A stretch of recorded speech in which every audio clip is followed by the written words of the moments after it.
ఈరోజు ప్రపంచవ్యాప్తంగా Protestant Christian reformation డేని సెలబ్రేట్ చేసుకుంటా ఉన్నారు. రోమన్ క్యాథలిక్ వారు విశ్వాసులకు బైబిల్ని దూరం చేసి వాళ్ళ అధికారాలు చలాయించుకుంటున్నటువంటి రోజులవి.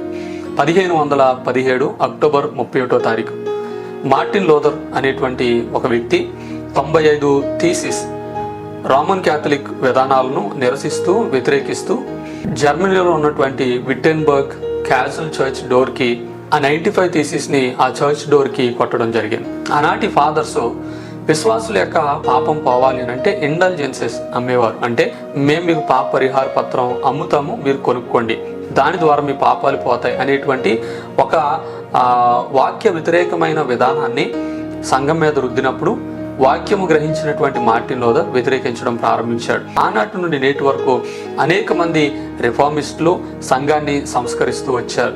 చాలా విషయాల్లో సంఘం సంస్కరించబడుతూనే ఉంది.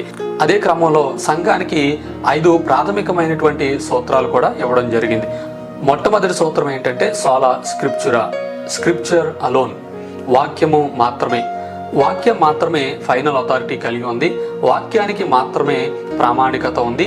వాక్యానికి మించి మరి ఏది కూడా మనం పాటించాల్సిన అవసరం లేదు అనేటువంటిది. ఎందుకంటే ఆనాడు వాక్యానికి మించినటువంటి అథారిటీ పోప్ కలిగి ఉంటాడని రోమన్ క్యాథలిక్లు నమ్మేవారు.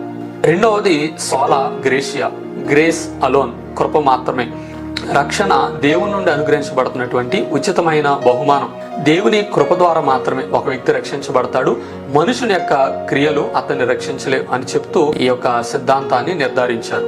మూడవది సోలా ఫిడే, ఫెయిత్ అలోన్, విశ్వాసం ద్వారా మాత్రమే. ఒక వ్యక్తి విశ్వాసం ద్వారా మాత్రమే రక్షించబడతాడు. ఇంకా మరి ఏ ఇతర విధానాలు కూడా ఆ వ్యక్తి రక్షణకు కారణం కావు అని చెప్తూ ఈ యొక్క సిద్ధాంతాన్ని నిర్ధారించారు. నాలుగోది సోలస్ క్రిస్టస్, క్రైస్ట్ అలోన్, క్రీస్తు మాత్రమే. యేసుక్రీస్తు మాత్రమే దేవునికి మానవులకి మధ్యవర్తిగా ఉన్నాడు.